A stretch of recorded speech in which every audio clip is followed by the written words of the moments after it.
Operasi gabungan yang dijuluki pelepasan peti Rusia berhasil menghancurkan titik kontrol drone milik Brigade Terpisah ke-68 Angkatan Bersenjata Ukraina.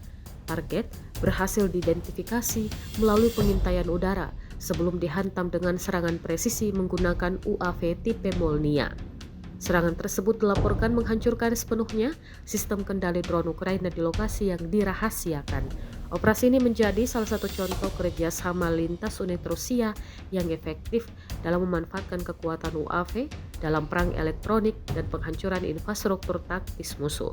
Rekaman dari operasi ini telah diunggah melalui kanal Telegram resmi pada Rabu 4 Juni 2025.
Download Tribun X sekarang, menghadirkan lokal menjadi Indonesia.